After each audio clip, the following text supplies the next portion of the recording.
Officer Nathan Cole thought it would be another ordinary patrol beneath the blazing Nevada sun, until his canine partner, Rex, began barking frantically at a locked SUV shimmering in the heat. When Nathan peered inside, his heart stopped.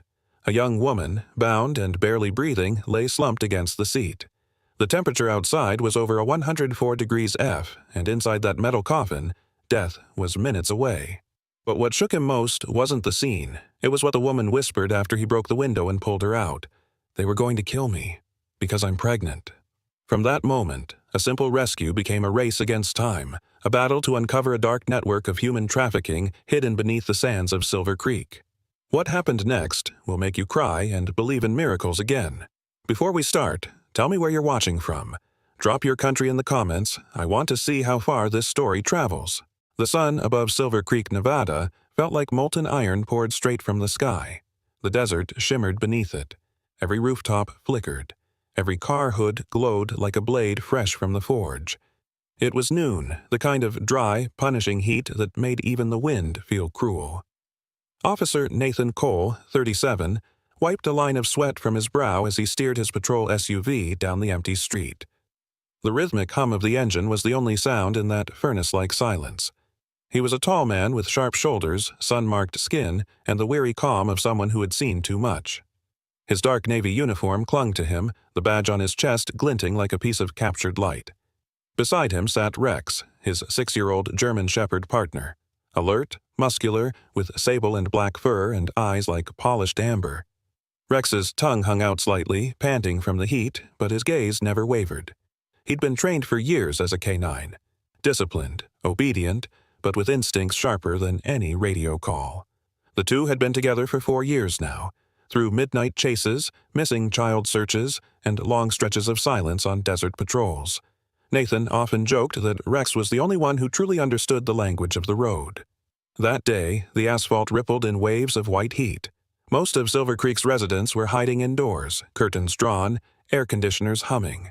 The only movement came from the distant shimmer of a mirage. Nathan took a slow sip from his water bottle. "Another quiet shift, huh, partner?" he muttered. Rex gave a soft whine. Not quite agreement, not quite protest. Then, suddenly, his ears twitched. He lifted his head, nostrils flaring, eyes narrowing toward the cracked expanse of a half-abandoned strip mall to their left. Nathan noticed the shift immediately. "What is it?" Rex's low growl vibrated through the air before he barked. Once, then again, sharper this time. The sound cut through the silence like a blade. Nathan frowned. He slowed the truck and turned into the Silver Creek Plaza parking lot. A stretch of faded lines and broken glass, long forgotten since the last store shut down 2 summers ago. Rex barked again, pawing at the window. Nathan parked the truck and stepped out, the soles of his boots sticking to the asphalt from the heat. The air was thick, dry, and heavy, each breath like swallowing sand. "Easy, boy," Nathan murmured, unclipping Rex's leash. "Show me." The dog leaped out, tail stiff, nose pressed low to the ground. He moved with purpose, zigzagging between 2 parked cars, then locking his gaze on a silver SUV at the far end of the lot. It was parked at an odd angle, nose forward, as if someone had left in a hurry. Nathan's gut tightened. The windows were tinted dark, the kind used to keep heat out, but the vehicle wasn't running. No hum of air conditioning, no movement, just silence. "Dispatch, this is Unit 12, Nathan said into his radio, keeping his tone steady. "Checking an abandoned vehicle at the old plaza off Main. Stand by." He approached slowly, scanning for movement. The SUV's hood glistened like molten glass. Heat radiated off it in visible waves. Rex began growling again, deeper this time, pacing near the driver's door, his body stiff. Nathan leaned closer to the backseat window, shielding his eyes from the glare. Inside, he froze. Through the dark tint, he could barely make out the outline of a woman slumped over. Her wrists were bound. Her head tilted unnaturally to the side, hair plastered with sweat. His pulse kicked hard. Jesus. He moved around the car, trying the handles. Locked, every one. He rapped on the glass. "Ma'am, you hear me?" No response, not even a twitch. Nathan tried again, louder. "Ma'am, if you can hear me, blink, move anything." Still nothing. Only the faint shimmer of her arm in the dark. He felt his heart pounding in his throat. The desert sun was merciless, burning through the back of his neck. He knew what this kind of heat could do inside a sealed car, temperatures soaring past 120 degrees in minutes. He had seen it before. "Dispatch," he barked into the radio. "Possible medical emergency. Female inside locked vehicle, unresponsive. Silver SUV, license plate Sierra 289er. "Copy that," came the crackling reply. "EMS en route, ETA 6 minutes. 6 minutes. Nathan looked back at the woman, her head now resting limply against the seatbelt. Her skin looked ashen. A wave of dread rose in him. He knew she didn't have 6 minutes. Rex barked louder, scraping at the door with his paws, almost frantic. Nathan's breath quickened. He stepped back, drawing in a slow breath that tasted like hot iron. "Hang in there," he muttered, almost to himself. He holstered his radio, glanced once more at the motionless figure, and made his decision. Nathan pulled the baton from his belt, gripping it tight. "Sorry, ma'am," he whispered under his breath. "I'm not waiting for permission." He swung. The first strike cracked the glass like spider webs, a sharp echo bouncing across the empty lot. He swung again, harder, and the window shattered inward, sending shards flying. At that instant, the heat burst out from the SUV like a living thing, a wave of suffocating air that hit his face and chest. It smelled of scorched leather and sweat, and it took his breath away. Nathan stumbled back, eyes watering. The blast was so intense it felt as if he'd opened an oven door. "God!" he gasped, covering his mouth with his sleeve as he leaned into the inferno, reaching for the locks. The metal seared his fingers, and the air burned in his lungs. Inside, the woman didn't move. Her head lolled to the side. Rex barked from behind him, desperate and loud, the kind of bark Nathan had learned to recognize, the one that meant someone is still alive. He reached in, ignoring the pain, and popped the lock. The heat rolled across the empty lot like invisible fire. Nathan reached through the shattered window, his arm brushing against the edge of the glass, feeling it bite into his skin. The woman inside was limp, her body unnaturally still, her hair plastered to her forehead with sweat. He hooked his arms under her shoulders and gently pulled her toward him, bracing her weight as he dragged her out of the oven-hot SUV. Her wrists were bound tightly, the skin raw and bruised, purple welts marking where the rope had dug deep. Her ankles were swollen, the faint imprint of duct tape still visible against her pale skin. She couldn't have been older than 25. Her lips were cracked, breath shallow, and her eyes half opened for a brief second before fluttering closed again. Nathan lowered her carefully onto the blistering ground, using his jacket to shield her from the sun. "You're safe now," he whispered, his voice low, steadying his own breathing. The scent of burnt fabric and gasoline lingered in the air. Rex moved closer, whining softly, his nose brushing the woman's hand. When she didn't move, the dog gently licked her wrist as if urging her to hold on. "Dispatch, this is Unit 12, Nathan said again, kneeling beside her, his tone firmer now. "Victim extracted. Unconscious but breathing. Severe dehydration, possible heat stroke. ETA on that ambulance? 2 minutes out," came the reply through static. He tore a strip from his undershirt, dipped it into his water bottle, and wiped her forehead. Her skin was searing hot. Nathan watched her chest, shallow rise and fall, and pressed 2 fingers against her neck. Her pulse trembled like a dying flame. "Come on, sweetheart. Stay with me," he murmured. "Help's almost here." The faint sound of sirens finally broke through the heat. Nathan stood and waved toward the road as a white Maricopa County EMS ambulance swung into the lot, sirens wailing. 2 medics jumped out before the vehicle had fully stopped. The first was Eddie Malone, mid-40s, built like a retired linebacker, his sandy hair matted with sweat. His tan uniform clung to his back, and he carried an oxygen kit in one hand. He had the blunt, decisive energy of a man who had seen too many roadside tragedies. "Where is she?" he shouted. "Here," Nathan called, stepping aside. "Found locked in that SUV. She's bound. No ID. Pulse faint." The second medic, Kara Jensen, no older than 30, followed close behind. She was tall, thin, freckles dusting her nose, her ponytail damp with sweat. Despite the heat, her focus was razor-sharp. She knelt beside the woman, her hands moving with clinical precision. "Temp's off the charts," Kara muttered, pressing a thermometer strip to the woman's skin. "She's close to heat stroke collapse. Get the IV line." Eddie tore open the medical bag. "Jesus, her wrists!" Nathan knelt beside them, his gaze never leaving the woman's face. "She's been tied up. This wasn't an accident." Eddie's eyes flicked up. You mean someone left her here on purpose? Yeah, and they meant for her not to be found. As Kara started an IV, Nathan noticed something that made his breath hitch. The faint swell of her abdomen beneath the tattered blouse. Not obvious, but undeniable. She's pregnant, he said quietly. Kara froze for a moment, then nodded grimly. We'll get her to the hospital right away. Nathan turned toward Rex, who stood guard beside the SUV, nose twitching, tail rigid. Rex, heel! The dog obeyed, but his gaze stayed fixed on the car, still sniffing the air. Nathan followed his partner's line of sight. There was something off, a faint chemical smell lingering beyond the gasoline. It wasn't just heat.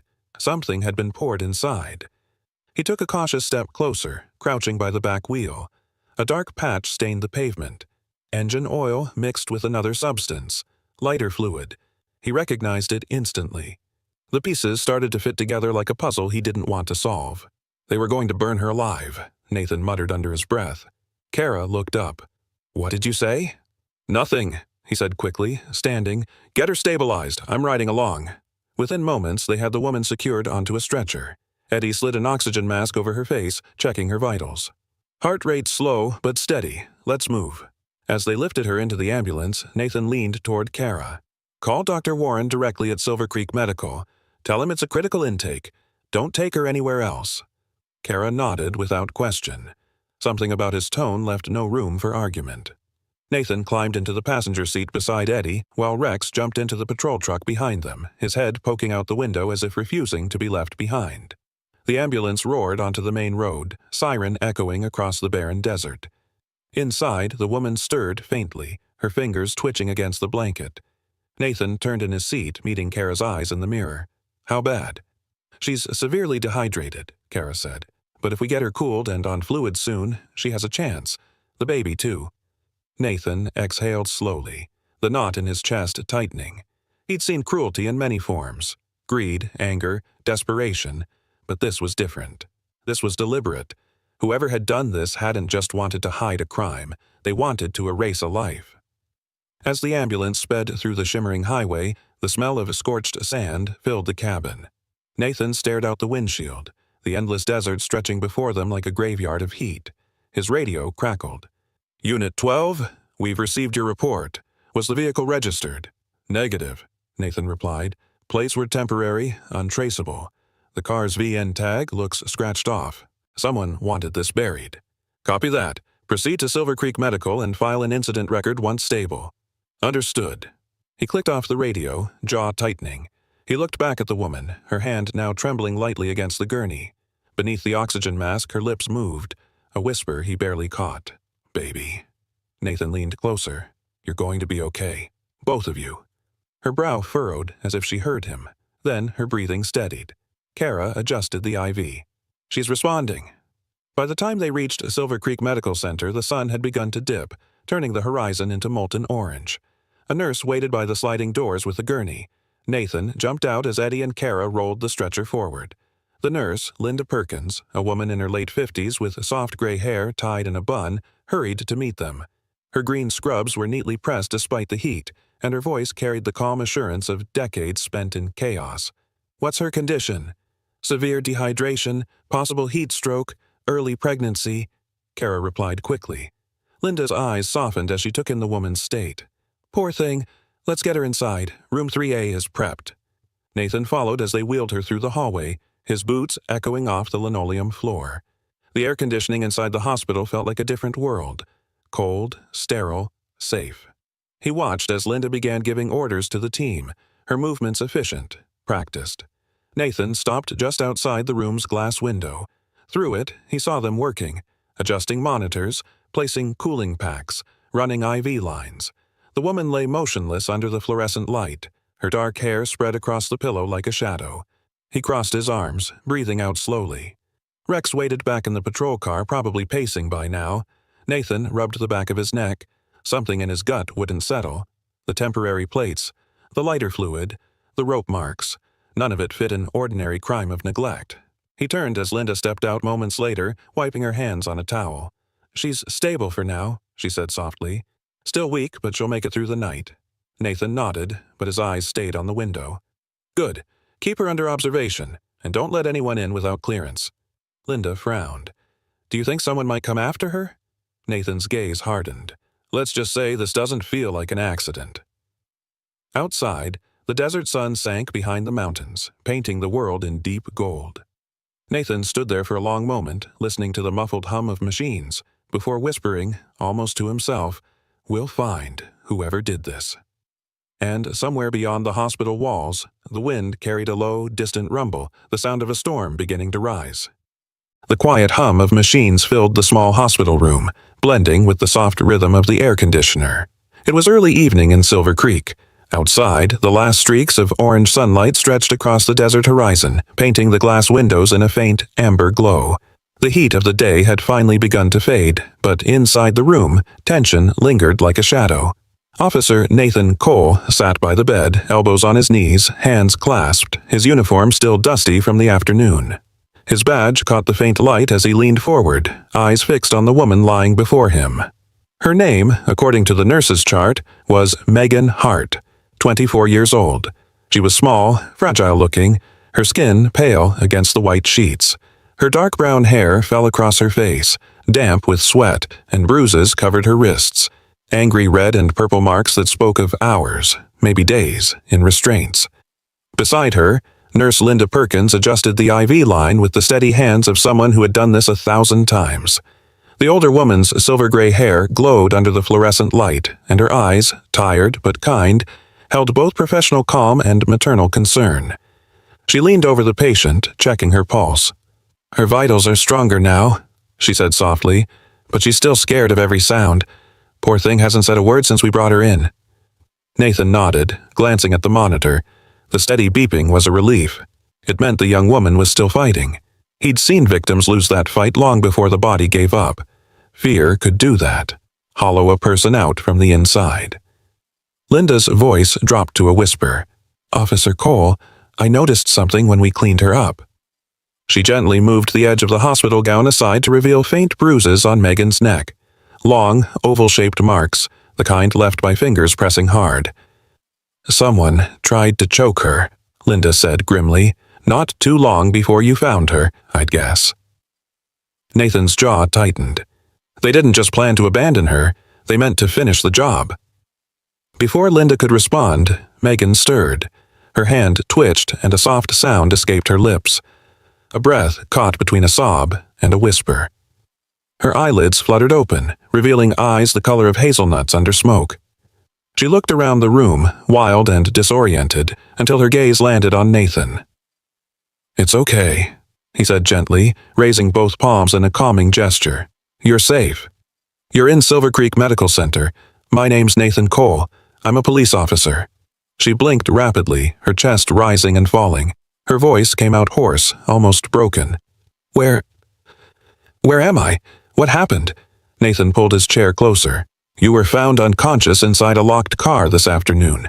It was over 100 degrees out there. You were lucky we got to you when we did." Megan's eyes filled with tears. She tried to sit up but winced, clutching her ribs. "No, they said they'd kill me if I ran." Linda placed a steadying hand on her shoulder. "Easy, sweetheart. You're safe now. No one can hurt you here." Megan shook her head weakly. "You don't understand. They'll find me. They always do." Nathan exchanged a glance with Linda. He'd heard that tone before. Terror etched so deep it blurred the line between memory and reality. He pulled out a small notebook and pen. "Megan, I need you to tell me what happened. Anything you can remember. Names, places, faces." Her fingers fidgeted with the edge of the blanket. I was working at a diner off Route 95, near Las Vegas," she began, voice trembling. "2 men came in late one night. They said their truck had broken down and asked if I could give directions to a motel.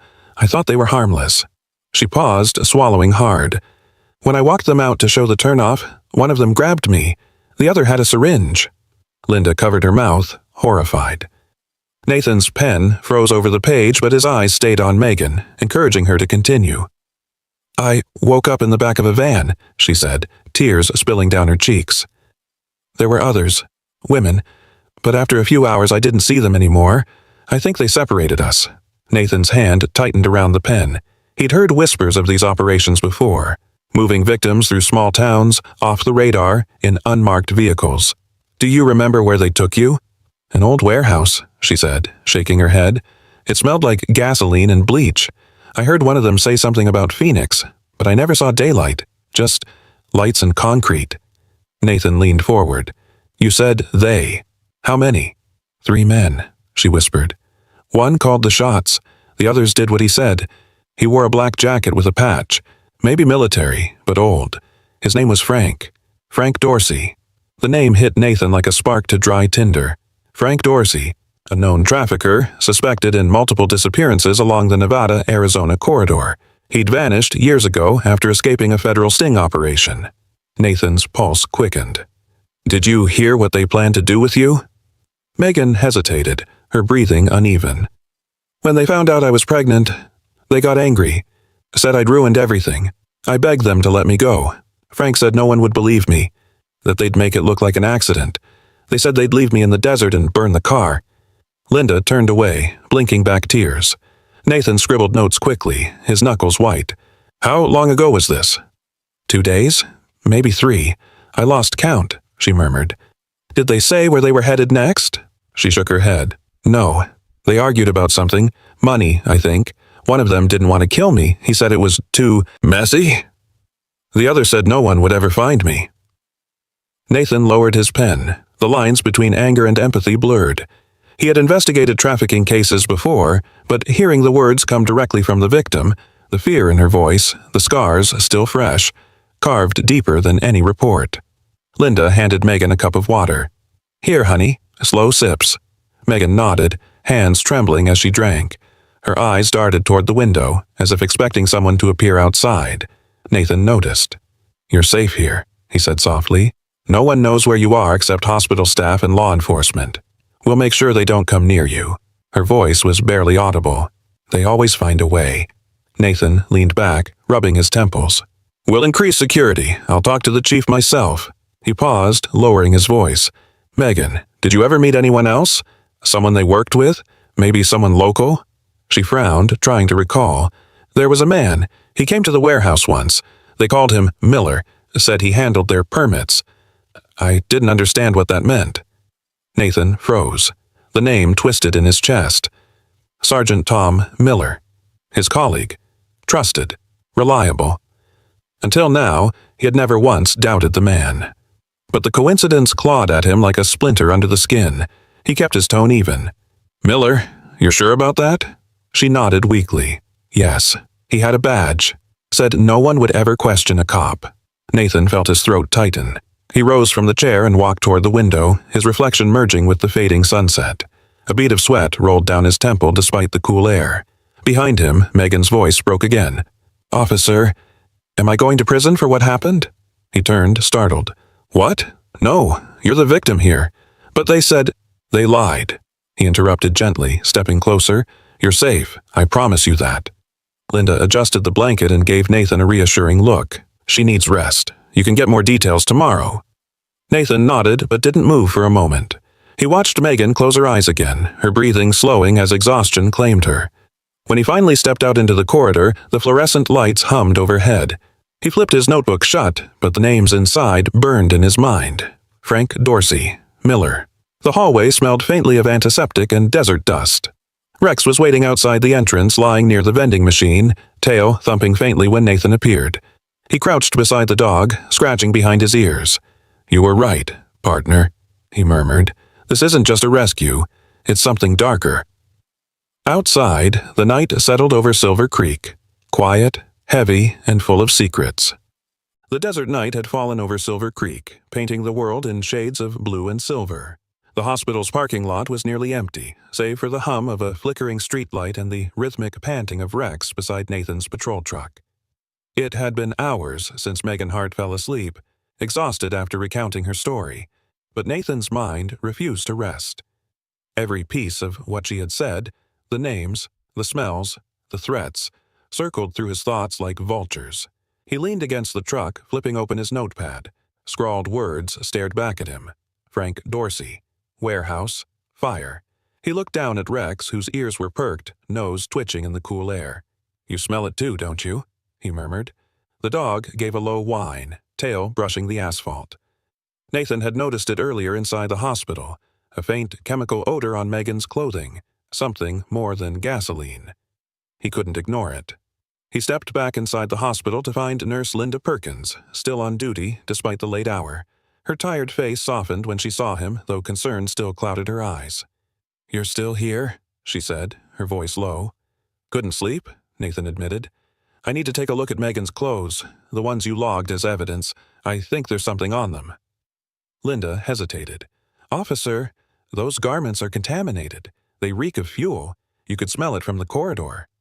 "That's exactly why I need them." Reluctantly, she led him down a narrow hallway to a small evidence locker. Inside, sealed in clear plastic, lay the torn blouse and denim jeans Megan had been wearing. Nathan held the bag up to the light. Faint, dark stains clung to the fabric, irregular and sticky. He opened the outer pouch slightly and caught the scent instantly. It wasn't just gasoline. It was something heavier, industrial. Motor oil, maybe, but mixed with something chemical and sharp. He sealed it again and handed it to Linda. "Get these sent to the state lab tonight. Mark it urgent." She nodded, scribbling notes on a clipboard. "You think it's connected to whoever attacked her?" "I think it'll tell us where she's been." Outside, the night air cooled his face as he exhaled deeply. The stars stretched endlessly above the desert, bright, merciless witnesses to everything hidden below. Nathan climbed into his truck, Rex jumping into the passenger seat. "We're not done yet, partner," he said quietly, starting the engine. "Let's take a drive." The town streets were empty, only the occasional neon flicker of a closed diner cutting through the dark. Nathan drove north, past the last line of streetlights, until the black silhouette of the mountains rose ahead. It was nearly midnight when they reached the edge of an industrial zone. A cluster of abandoned buildings long forgotten since the mining company shut down years earlier. The old North Silver Garage stood at the end of a dirt road, its rusted sign barely hanging by a bolt. Nathan remembered the place. A year ago, the police had found traces of methamphetamine equipment inside, but the operation had gone quiet before they could arrest anyone. Rex jumped down first, tail rigid, nose immediately pressed to the ground. His body tensed, muscles rippling beneath his coat as he sniffed along the dirt. Nathan followed with his flashlight, the beam slicing through clouds of dust. The garage door was half open, groaning as it moved in the wind. Nathan ducked inside, sweeping the light across the room. The interior was a skeleton of its former self, broken machinery, scattered tools, oil drums lined against one wall. The air was thick with the stench of rust and something far fouler. Rex barked once, short and sharp, then began pawing at a pile of tarps in the corner. Nathan approached, pulling the tarp aside. Underneath lay a bundle of rope, coarse and frayed, stained dark at the center. Nearby, a dirty cloth gag. Still knotted. His stomach twisted. He reached for a glove, bagged the evidence carefully, and glanced at Rex. "Good boy. Keep looking." The dog sniffed along the floor, circling near a workbench. His nose pressed against something metallic, and he gave a low growl. Nathan crouched, brushing away the dust with his gloved hand. There, glinting faintly under the beam of light, was a silver ring. He picked it up, holding it closer. On the inside of the band, barely legible under grime, were the engraved initials, F.D. Frank Dorsey. Nathan's pulse quickened. "You've got to be kidding me," he whispered. 3 years ago, Dorsey had vanished after a federal bust near Phoenix. Everyone thought he was either dead or hiding across the border. Yet here, in this silent garage, his ghost lingered. He snapped a photo with his phone and pocketed the ring in an evidence bag. "This isn't just a hideout," he murmured to Rex. "It's a nest." A faint sound echoed from the back of the building, metal shifting against concrete. Nathan froze, flashlight aimed toward the noise. Rex growled, hackles raised. Nathan drew his sidearm. "Who's there?" he called out, his voice sharp in the stillness. No response, only the wind slipping through broken windows. He took a step forward, careful, deliberate. Rex stayed beside him, silent but alert. As they reached the far corner, the beam of light caught a makeshift cot pushed against the wall. A half-eaten sandwich lay on a crate beside it, next to a pack of cigarettes and a disposable lighter. Fresh. Someone had been here recently. Nathan scanned the floor and found footprints, heavy, booted, leading out through a rear door. He crouched and touched the prints. still damp with oil. Whoever had been here couldn't be far. He radioed in quietly. "Dispatch, this is Cole. I've got probable evidence linking Frank Dorsey to the Silver Creek. Kidnapping. Location, Old North Garage. Requesting backup for scene lockdown." Static hissed before the dispatcher's voice returned. "Copy that, Unit 12. Backup en route from Sector 3. ETA 15 minutes. "Make it 10, he muttered. Nathan's flashlight flickered once, then steadied. He turned toward Rex, who sniffed the door again and barked twice. "You smell him?" Rex whined, confirming it. Nathan holstered his weapon, deciding not to pursue alone. Instead, he scanned the rest of the workshop for clues. A faded map of Nevada was pinned to the wall, with red circles drawn along several highways, connecting Silver Creek, Phoenix, and Las Vegas. Each marked spot represented a route, a trafficking line. He took a photo, folded the map carefully, and stuffed it into his evidence pouch. Outside, the wind picked up, sweeping sand across the road, covering tire tracks inch by inch. The first police cruiser arrived minutes later, its red and blue lights flashing faintly in the distance. Officer Cal Ramirez, a tall Hispanic man in his early 40s with a neat goatee and the lean frame of a seasoned patrolman, stepped out. He wore a tan deputy's jacket and carried himself with a quiet, measured confidence. "Cole," Cal called, adjusting his flashlight. "You always find the fun spots after dark, huh?" "Wouldn't call this fun," Nathan replied, gesturing toward the ring in the evidence bag. "Recognize the initials?" Cal squinted. "Dorsey? Hell, I thought that guy was long gone. So did everyone else." As more units arrived, Nathan briefed them quickly, keeping his voice even. "Evidence suggests this was an active site. Ropes, gag, chemical residues matching Megan Hart's clothing. Dorsey's ring was found here. We lock it down and sweep for DNA." Cal nodded. "You think he's still in the area?" Nathan glanced toward the highway lights in the far distance. "If he is, he won't be for long." He looked down at Rex, who sat at attention, nose twitching in the night breeze. The dog let out a low growl, soft but certain. Nathan placed a hand on his partner's head. "We're close, buddy. I can feel it." The desert around them lay silent, endless, and vast. But beneath its stillness, Nathan knew something dangerous was stirring, something that had been buried too long. And tonight, the sand had begun to whisper its secrets back. The following morning came pale and heavy with dust, the kind of gray dawn that muted every color in Silver Creek. Nathan hadn't slept. His eyes were rimmed red as he drove to the station, the ring marked FD sitting on the passenger seat beside his badge. The sun had barely risen when he walked into the precinct, boots echoing against the tile floor. Inside, the cool air of the police station felt stifling. The walls were lined with faded photographs of past sheriffs, men who had once believed this town was too small for real evil. Nathan now knew better. He walked straight to the glass office of Captain Ron Everett, a man in his late 50s, thick-set, with gray hair combed neatly back and a face that looked carved from granite. Everett had been a cop his whole life, his loyalty to procedure unwavering, perhaps to a fault. "Cole," Everett said, looking up from a pile of reports. "You look like hell." "Been at a scene all night," Nathan replied flatly, placing the evidence bag on the desk. "That's Dorsey's ring, found it in a garage north of town. Chemical traces match the fuel from the car we found the girl in." Everett glanced at it briefly, then leaned back. "Frank Dorsey's been off the grid for 3 years. You sure this isn't coincidence?" "No, sir. The garage had recent activity. Footprints, supplies, maps connecting Vegas and Phoenix. It's him." The captain exhaled, rubbing his temples. "All right, I'll file this with the state task force, but you're off the case for now." Nathan blinked. "What?" "Until we get jurisdiction clearance. This crosses county lines. You know how it works." "Sir, that girl barely survived. Whoever did this is still out there." Everett's tone hardened. "And I'm telling you to stand down. We don't need another lone cowboy running around stirring up jurisdictional messes. You understand me?" Nathan's jaw clenched. He forced himself to nod. Understood. But he didn't mean it. He walked out, Rex trailing close behind, claws clicking on the floor. Outside, he stood for a long moment by the truck, staring at his reflection in the window. Something in Everett's tone, too practiced, too dismissive, gnawed at him. He'd seen the captain frustrated before, but this felt different. Defensive.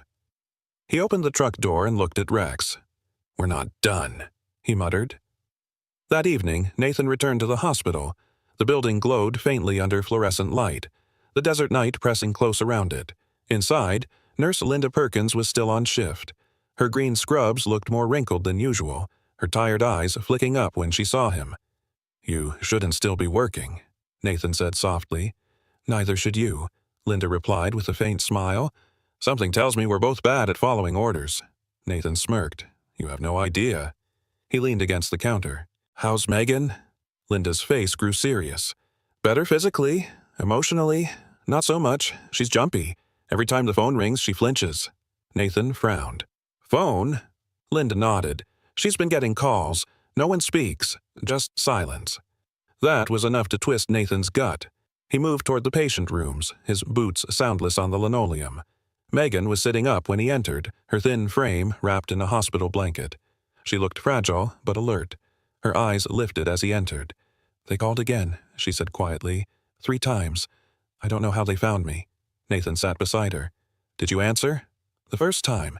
They didn't say anything. Just breathing." Her voice shook. Then they hung up. He nodded slowly. "All right. From now on, no answering. Linda and I will handle it." He turned to Linda, who had followed him in. "We need cameras in here. Hallway, entrances, outside her window." Linda blinked. "You think they'll come back?" "I think they already have eyes on her." They moved quickly. With the hospital's skeleton night staff, no one asked questions. Nathan borrowed a set of portable surveillance cameras from the precinct's evidence locker. "Routine maintenance," he told the night desk sergeant.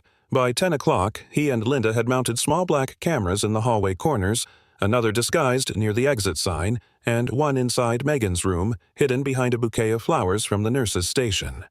Rex lay near the door, ears twitching with every distant sound. Nathan gave him a small nod. "You're on duty, partner." Hours crawled by. Midnight came and went. The hospital grew quiet, the only sound the beeping of monitors and the soft hum of air vents. Nathan sat in the dim hallway with a cup of stale coffee, watching the live feed on his tablet. Every camera showed stillness, the same empty stretch of linoleum and shadows. Then Rex's head shot up. He gave a low growl, deep and steady. Nathan straightened, glancing toward Megan's door. The dog stood, tail rigid, nose pointed toward the far end of the hall. "What is it?" Nathan whispered. Rex growled again. Then the motion detector light flicked on, briefly, revealing a figure at the far corridor. A man in a black hoodie and cap, head lowered, moving fast. Nathan's pulse spiked. He rose silently, hand hovering near his holster. The man reached Megan's door, turning the knob slowly. "Hey!" Nathan shouted, sprinting forward. The man bolted, shoving the door open before Nathan could reach him. Inside, Megan screamed, covering her head. Rex lunged past Nathan, teeth bared, snarling as he chased the intruder down the hallway. The man stumbled, nearly slipping on the tile, before bursting through the side exit. Nathan was seconds behind, but by the time he reached the parking lot, the man had vanished into the darkness. Only the sound of running footsteps echoed, fading toward the desert road. Rex sniffed the ground furiously, circling.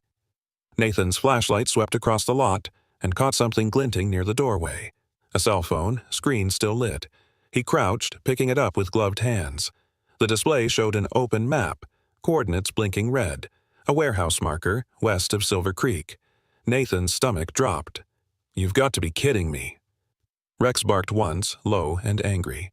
Nathan looked down at him. "Yeah, I think we just got our invitation." He pocketed the phone and returned inside, where Linda was helping Megan calm down. The young woman was trembling, her eyes wide with terror. "He tried to come in," she whispered. "I saw his face. He had a tattoo here." She pointed to her neck. A snake, coiled, with its mouth open. Nathan froze. "You're sure?" "Yes." He exchanged a dark look with Linda. He knew that tattoo. It belonged to a gang known as the Serpents, a group that had worked for Dorsey years ago during his trafficking operations. Linda placed a hand on Megan's shoulder. "You're safe now, honey. Officer Cole's here." Nathan said nothing. His mind was already moving. Someone inside the department had leaked her location. The call to stand down earlier wasn't a coincidence. Someone wanted the trail to go cold. He took the phone out of his pocket, scrolling through its data. The device had no passcode. Recent messages were deleted, but the navigation app still ran in the background, showing the same red marker at the Western Freight warehouse. Nathan slipped it into an evidence bag. "Lock her room, Linda. Double-check every entrance." Linda nodded. "Be careful, Nathan." He gave her a small, grim smile. "Always am." As he walked out of the hospital, the desert wind met him again. Cool, whispering against the walls. Rex trotted beside him, silent but alert. Nathan glanced toward the horizon where the dark shape of the western warehouses loomed in the distance. Whatever lay there, he knew it wasn't just evidence anymore. It was bait, and someone wanted him to take it. The wind off the desert carried dust and the distant scent of rain. Rare, electric, and uneasy. Nathan stood in the shadows just outside the Western Freight warehouse, his back pressed against the cold steel wall, listening to the quiet hum of the night. His heart beat steadily beneath his tactical vest, each breath measured. A crescent moon hung over the industrial yard, illuminating the rusted trucks and stacks of abandoned crates. The place was remote, 3 miles west of Silver Creek, surrounded by flat scrubland that stretched into nothingness. Beside him crouched Rex, his black and tan fur blending into the darkness.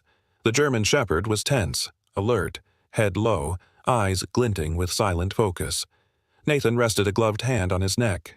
"Easy, partner," he whispered. "We wait for my signal." Behind them, the rest of the Special Operations Unit moved into formation. 4 men, dressed in desert camouflage tactical gear, faces streaked with dust.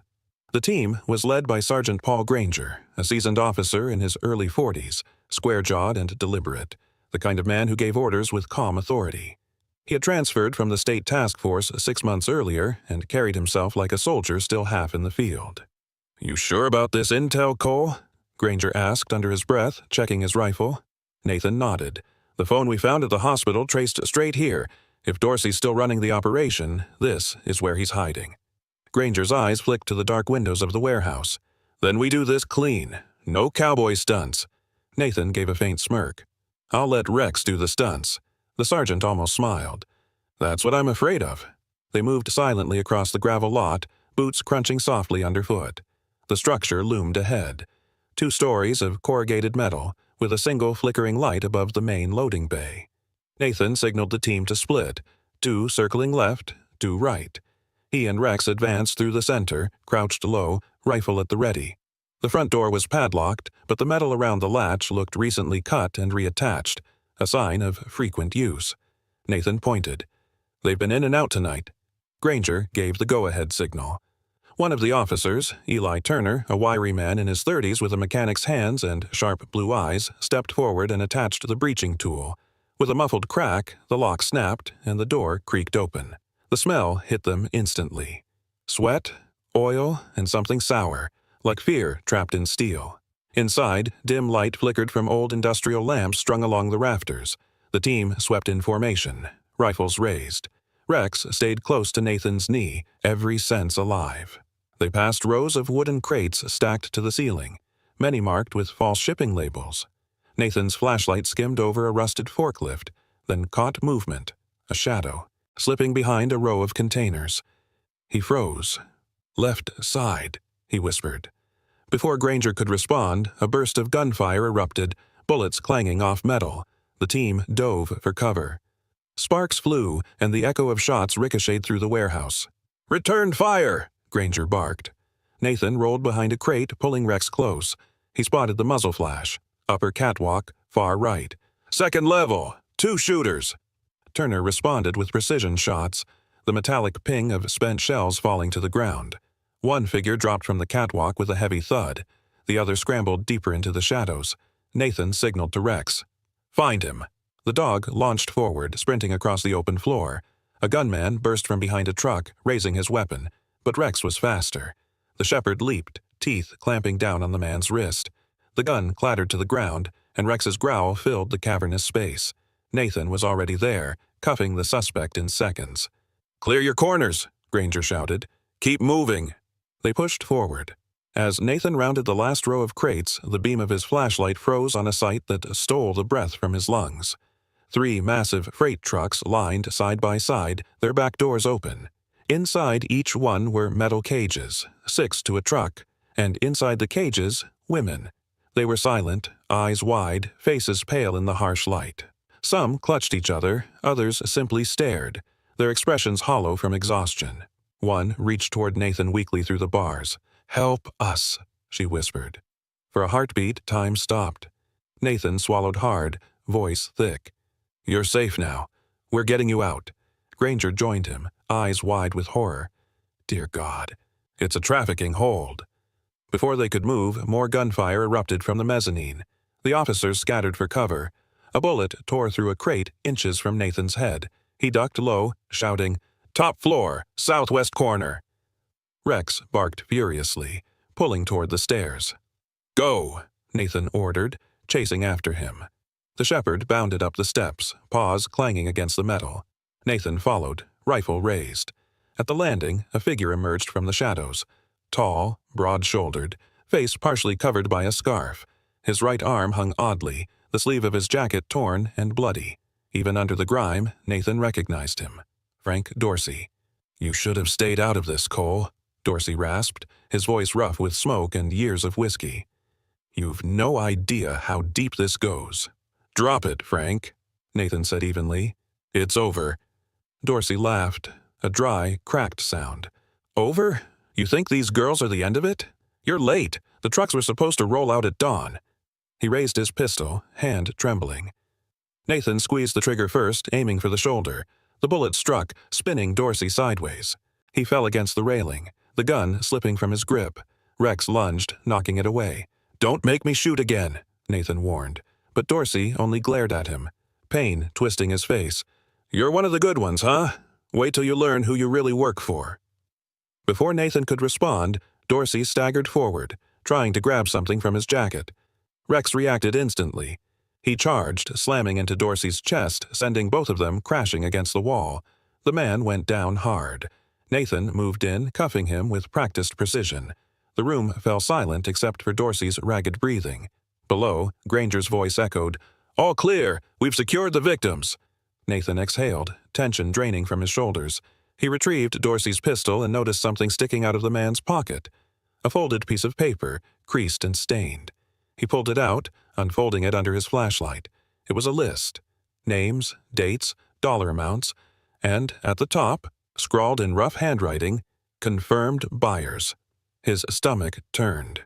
Each name corresponded to a city, stretching across state lines, proof of an interstate trafficking network. He slipped the document into an evidence bag just as Granger reached the platform. "You all right?" Nathan nodded, glancing down at Dorsey. "He's alive. Barely. Then let's keep it that way. The feds are going to want him breathing." Outside, sirens wailed as backup units arrived, red and blue lights flickering across the desert horizon. The air smelled of gunpowder and oil, the night broken by shouts and the clatter of handcuffs. Nathan stood by the railing, watching medics lead the rescued women into waiting ambulances. Some were crying, some were silent, but every single one was free. He knelt beside Rex, running a hand through the shepherd's fur. "You saved my life again, partner," he murmured. Rex licked his wrist, tail thumping weakly. Down below, Dorsey was loaded onto a stretcher, his face ghostly pale. As they carried him past, his eyes met Nathan's. A faint, mocking smile flickered across his lips. "You think you stopped it," he whispered. "But this was just one warehouse." Nathan stared after him, jaw set.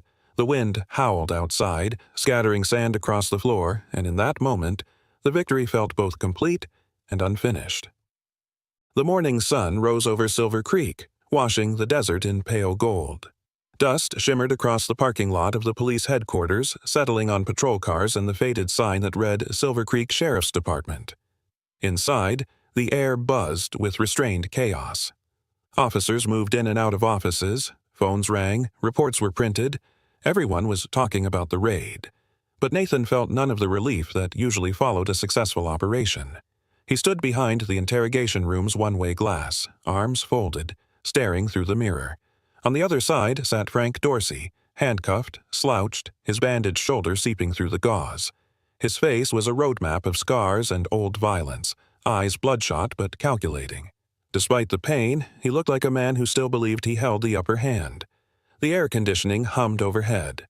Nathan's reflection merged with Dorsey's in the glass, two silhouettes divided by a thin line of truth.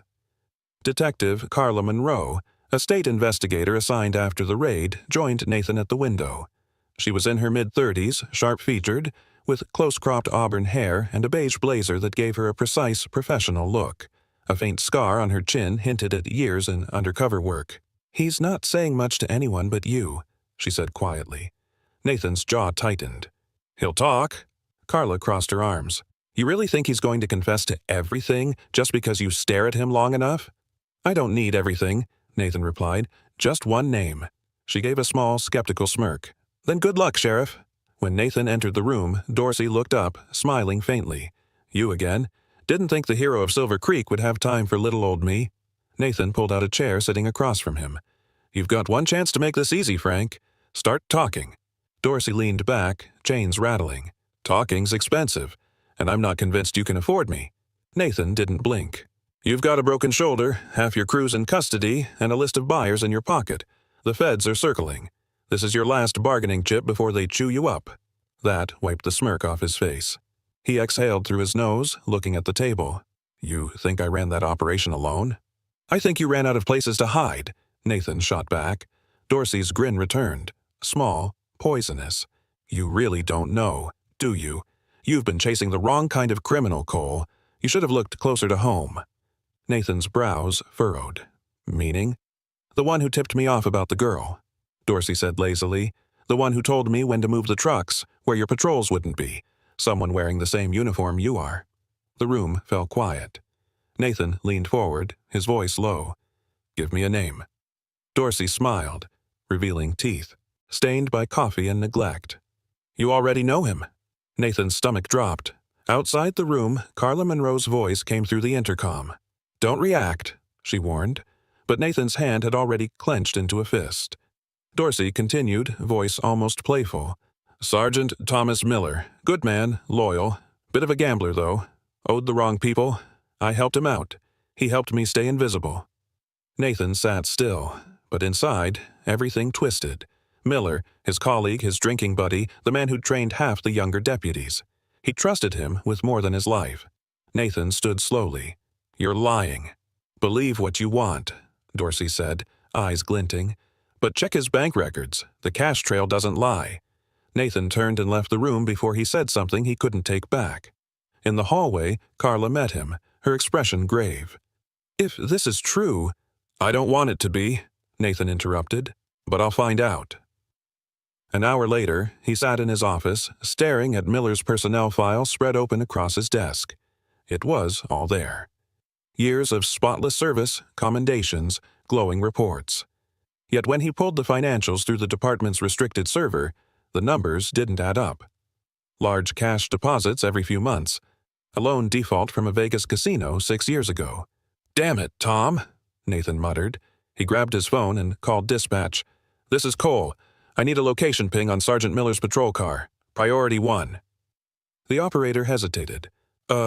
Sir, his cruiser isn't on the grid. GPS was disabled 2 hours ago."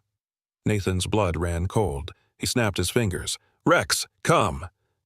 The German shepherd leapt from the corner of the room, tail rigid, reading his partner's urgency instantly. Nathan stormed out, brushing past startled officers. "Cole!" Carla called after him, following. "If he's dirty, you can't go alone." "I'm not waiting for backup," Nathan said, sliding into his truck. "Every minute we waste, he's farther away." The road out of town wound through low scrub and scattered pine. Nathan's headlights cut through the growing dusk. He remembered every laugh, every shift they'd worked together, and every sign he'd ignored. Rex sat in the passenger seat, nose pressed against the cracked window, ears twitching. A faint radio call broke through the static. "Unit 12, Miller's cruiser spotted near the South Forest Road. Parked, lights off." "Copy," Nathan said, flooring the accelerator. Gravel spit beneath the tires as they turned onto the narrow dirt path leading into the woods.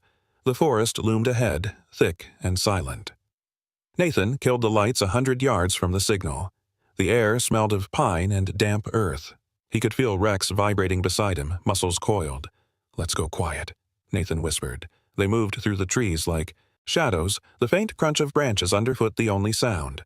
Then, through the darkness, Nathan spotted it. A patrol car half hidden behind a cluster of oaks. The driver's door hung open. Rex sniffed the ground, then barked once, sharp and certain. Tracks. Fresh.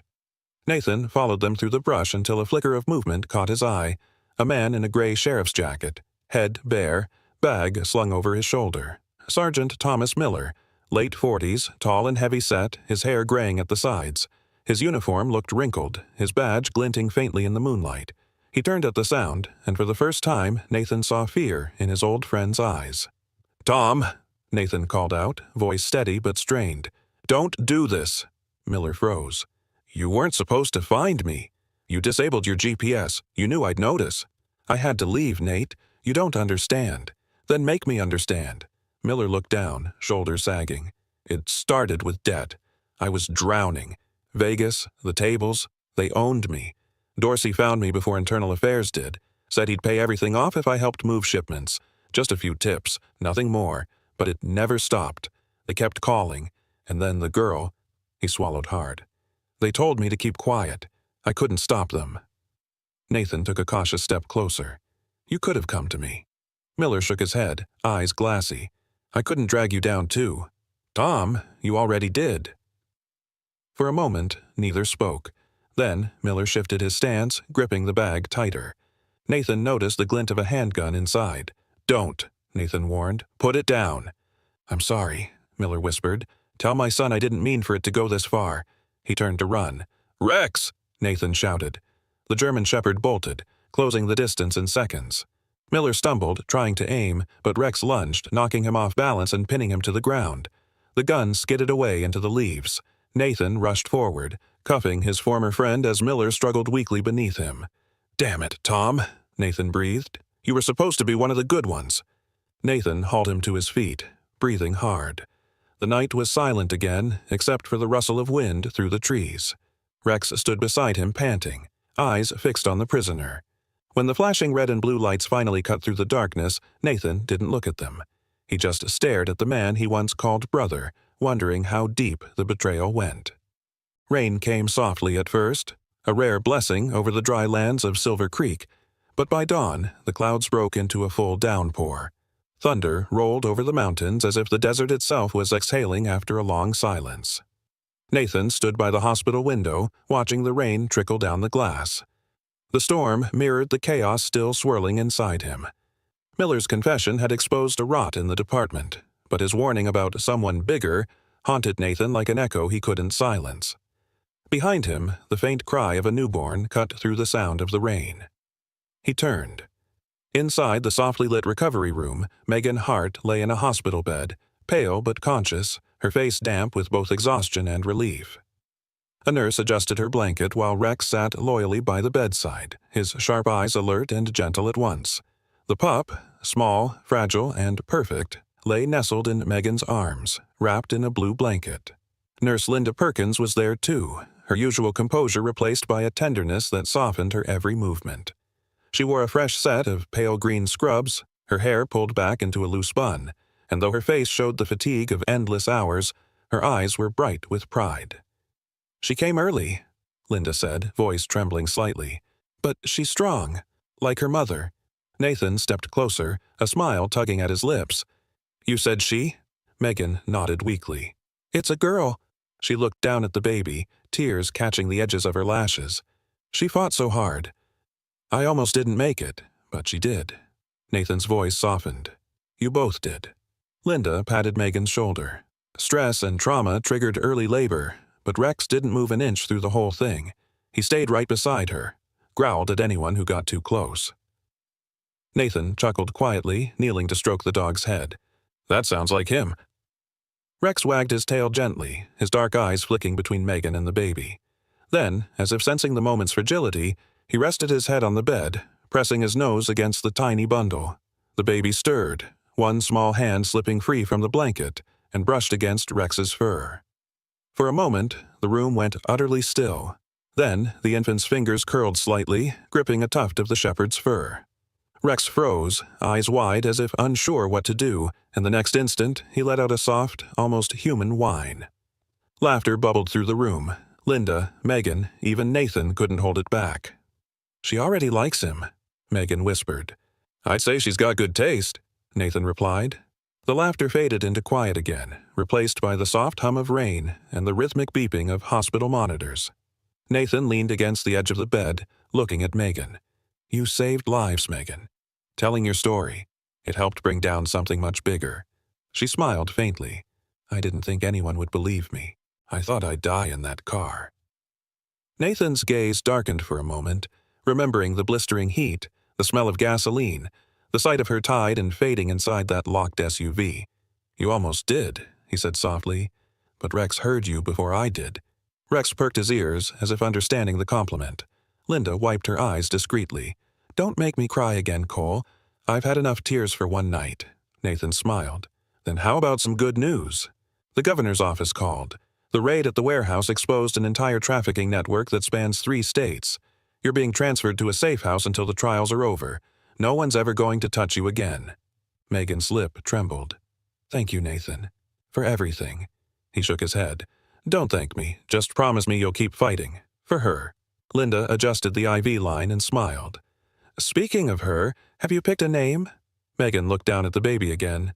"I was thinking, Hope, because she's the only thing that kept me going." Nathan nodded slowly, emotion tightening his throat. "That's a beautiful name." A knock sounded at the door. Carla Monroe stepped in, her beige blazer damp from the rain, clipboard tucked under her arm. "I figured I'd find you here, Cole." She gave a respectful nod toward Megan. "How's our hero doing?" Megan smiled shyly. "A little tired?" Carla's expression softened. "You've earned the rest." Then she turned to Nathan. "State Bureau's here. They've taken over the investigation. Dorsey's being transferred to federal custody." Nathan straightened, his expression unreadable. "And Miller?" Carla sighed, still refusing to give us the higher name. But Dorsey's files mention offshore transfers to a corporate account tied to something called North Axis Logistics. It's bigger than we thought. Nathan exhaled heavily. "So Miller was just the middleman." "Exactly. And you're the one who cracked the first link." He didn't smile. His eyes drifted back to Megan and the child. "Right now, I don't care about the headlines. I care about them." Carla studied him for a moment, then nodded with respect. "That's why you're good at this." She turned to leave, but paused by the door. "By the way, the press wants to interview you and your four-legged partner. I told them you're not the type for cameras." Nathan smirked. "Good call." When she left, silence filled the room again. Outside, dawn was breaking, the storm clouds splitting to reveal faint rays of light spilling across the soaked pavement. The desert smelled clean, almost new. Linda opened the blinds slightly, and sunlight filtered across the floor, catching the golden streaks in Rex's fur. Megan's baby blinked, startled by the brightness, and gave a tiny yawn. Nathan chuckled quietly. "Welcome to the world, Hope." Rex wagged his tail and let out a gentle bark, making everyone laugh again. Linda shook her head, smiling. "I swear he knows what we're saying." Nathan crouched beside the bed, placing a hand on Rex's back. "He does. He always does." For a while, they said nothing, just listened to the rain easing into a soft drizzle, the heartbeat monitor pulsing in rhythm with the newborn's tiny breaths. In that quiet, Nathan felt something settle inside him, something peaceful, fragile, and rare. For the first time in months, Silver Creek didn't feel haunted. He turned to leave, pausing at the doorway. "Linda, call me if anything changes." She nodded. "Go get some rest, Nathan." But he knew he wouldn't sleep. Outside, the storm had begun to fade, the clouds breaking apart into streaks of silver. Rex trotted beside him as they stepped into the open air, the scent of rain mixing with the desert dust. Nathan glanced down at his loyal partner. "You did good, buddy. Real good." Rex pressed his head against Nathan's leg, tail wagging softly.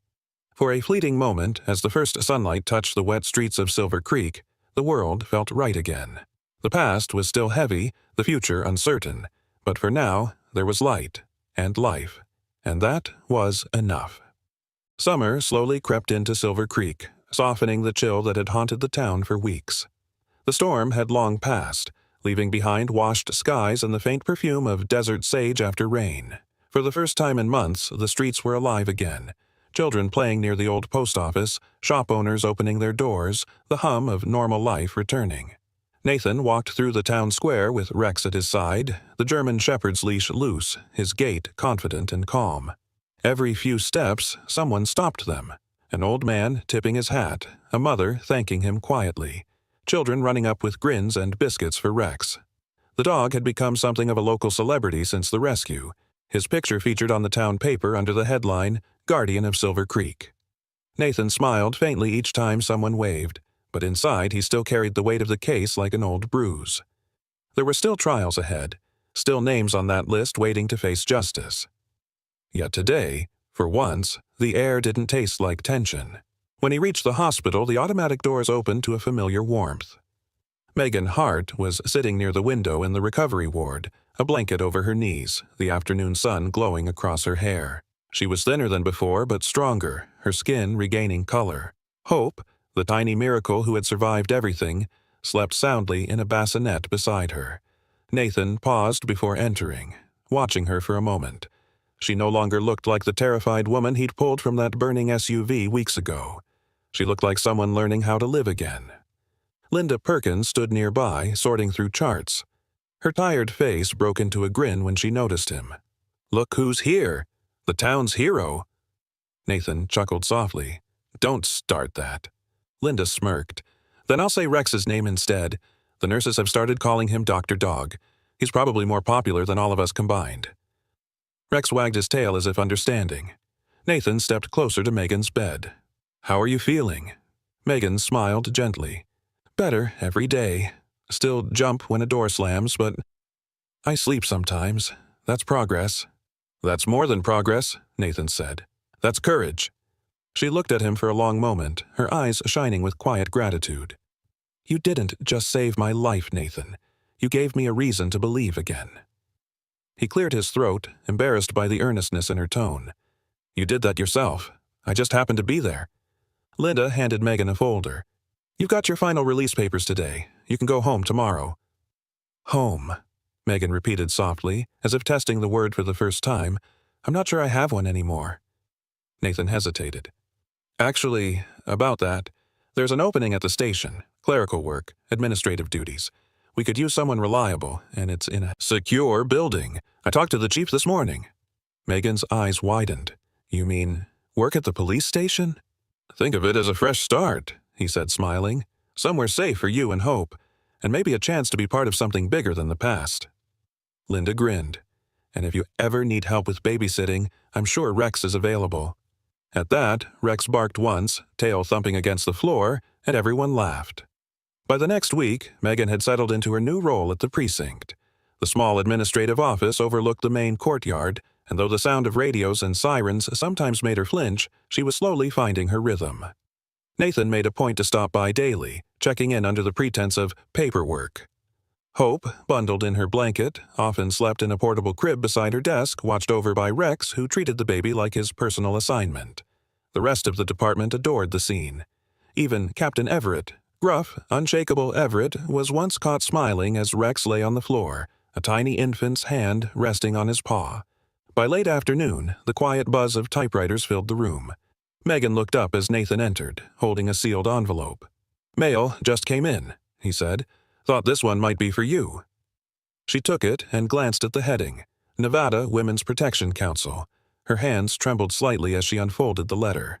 To Officer Nathan Cole and K9 Rex, on behalf of the Nevada Women's Protection Council, we wish to express our deepest gratitude for your bravery and compassion in rescuing Megan Hart and others who suffered at the hands of human traffickers. Your actions represent the best of law enforcement, the courage to act when others might hesitate, and the humanity to see those you protect as more than victims, but as people worth saving. Please extend our thanks to Ms. Hart as well. Her testimony has inspired women across the state to come forward and reclaim their voices. With honor and respect, Cynthia Alvarez. Director. Nathan read the last line aloud, his voice quiet. Megan pressed the paper to her chest. "They're thanking you too," she said softly. Nathan smiled. "I just did my job." Linda, passing by with a tray of files, chuckled. "That's what all the real heroes say." The day faded into evening. Outside, the town square glowed with lanterns, the community's first Hope Night, organized to raise awareness for missing persons. A small crowd gathered near the fountain, children holding paper candles, their laughter echoing against the brick buildings. Nathan, Megan, and Linda stood together under the warm light, Hope cradled in Megan's arms and Rex lying at her feet, his fur brushed clean for the occasion. Mayor Henry Dalton, a tall man in his early 60s with a silver tie and the friendly weariness of someone used to small-town politics, stepped up to the microphone. "Silver Creek has faced darkness before," he said, his voice carrying over the square, "but thanks to Officer Cole, his canine Rex, and the bravery of one young woman named Megan Hart, we stand here tonight in light, in hope." The crowd clapped, the sound rolling like soft thunder. Megan blushed as people turned to her, smiling and nodding. Nathan stood beside her, awkward but proud, while Rex barked once, earning another round of laughter. After the ceremony, a group of children ran to Rex with treats and handmade ribbons. He accepted them all with patient grace, tail wagging gently. Megan watched, her smile genuine and unguarded for the first time. "He's becoming everyone's protector," she said. "He always was," Nathan replied. "He just found a bigger pack." Linda crossed her arms, grinning. "Looks like Hope's got herself a full-time babysitter and the town's best bodyguard." Megan laughed softly. "Then maybe it's time I stopped being afraid." The night deepened. Lanterns floated upward, tiny lights carried by the wind. One drifted higher than the rest, its flame steady and small against the sky. Megan followed it with her eyes. "It's strange," she said. "For so long I thought I'd never belong anywhere again. But now, I feel like I do." Nathan's gaze softened. "You do?" Rex gave a quiet bark as if agreeing, and the baby stirred in Megan's arms, eyes fluttering open just as a warm breeze swept through the square. For one breathtaking moment, it felt as though the entire town breathed in unison, alive, safe, and healing. The morning sun rose gently over Silver Creek, washing the small town in a soft, golden hue. A year had passed since that terrible summer, and the scars of the past had faded into stories told around coffee tables and playground benches. The wind carried the scent of wildflowers and distant pine, and somewhere, church bells rang faintly through the warm air, a Sunday melody mingling with laughter. Nathan Cole parked his truck near the town square, stepping out with Rex trotting beside him. The German Shepherd was no longer just a police canine. He was Silver Creek's living legend. Children playing nearby shouted his name, waving as he passed. Rex wagged his tail, proud but calm, his thick coat gleaming under the morning light. Nathan adjusted his uniform, the sun glinting off the badge that had once been dented during the warehouse raid. Today wasn't about arrests or duty, it was about celebration, remembrance, and something deeper he couldn't quite name. The square was decorated with flags and garlands. Townspeople gathered in clusters, their faces alight with excitement. A small stage had been set up beside the new bronze statue unveiled that morning. A man kneeling beside a German shepherd, both looking toward the horizon. At the base of the sculpture, freshly carved words read, "To the brave hearts who never walked away." Nathan paused in front of it, his chest tightening. For a moment, the noise of the crowd faded. He remembered the heat, the broken glass, the sound of Rex barking at death's door, and the woman he'd pulled from that car. "Beautiful, isn't it?" a voice said softly behind him. He turned to see Megan Hart, wearing a white summer dress that fluttered lightly in the breeze. She carried her daughter, a chubby, bright-eyed baby now nearing her first birthday, on her hip. Hope's hair was golden like the sun, her eyes the same shade of storm gray as the man who'd saved her mother. Nathan's stern face softened instantly. "She's getting big," he said, smiling. Megan laughed. "She's been practicing her walking and chewing everything that isn't nailed down." Rex gave a short bark, tail swishing. Hope's face lit up. She reached out toward him, squealing with joy. Megan knelt, letting her daughter touch the shepherd's ear. Rex, ever patient, lowered his head, tongue lolling as the baby tugged gently at his fur. "She remembers him," Megan said warmly. "She should," Nathan replied. "He's the reason she's here." Megan's smile faltered for a heartbeat, and her eyes glistened. "No, Nathan, you are." Before he could answer, a voice called from the microphone. "Ladies and gentlemen, please welcome Officer Nathan Cole and his partner, K9 Rex." Applause erupted. Nathan hesitated, but Megan gave him a small nod, the kind of quiet encouragement he'd come to know from her. Together, he and Rex walked toward the stage. Mayor Henry Dalton stood, waiting, dressed in his formal navy suit, his silver tie fluttering in the light wind. He looked every bit the proud leader of a town reborn. "Today," the mayor began, his voice carrying across the square, "we honor not just bravery, but compassion. Last year, this community nearly lost its soul to darkness. But thanks to Officer Cole and his loyal partner Rex, lives were saved, justice was restored, and hope," he turned toward Megan and her child, "was reborn in the purest form." The crowd erupted again. Children waved tiny flags. Linda Perkins, standing near the front with the other hospital staff, dabbed her eyes with a tissue. Carla Monroe stood beside her, smiling quietly, the detective now promoted to lead the state's anti-trafficking unit. Mayor Dalton continued, "In recognition of their courage and unwavering spirit, the town of Silver Creek dedicates this statue, not as a monument of stone, but as a reminder that real heroes are those who don't walk away." He gestured toward Nathan. "Officer Cole, if you'd like to say a few words." Nathan froze for a moment. Public speaking had never been his strength. But then he looked out, at Megan, at Hope, at Rex sitting faithfully by his side, and something in him eased. He stepped to the microphone, cleared his throat, and began. "I'm not much for speeches," he said, earning a few chuckles. "But if there's one thing this past year has taught me, it's that miracles don't always look like what we expect." He paused, glancing toward Megan and Hope. "Sometimes they come in the middle of the worst day of your life, in the shape of a cry for help, a hand that doesn't give up, or even a stubborn dog who refuses to stop barking." The crowd laughed softly, but many wiped their eyes. "I don't think I'm a hero," Nathan continued. "I just think sometimes God gives us a moment where we can choose to turn away or to step forward. And if enough of us keep stepping forward, maybe the world gets a little better." He looked down at Rex.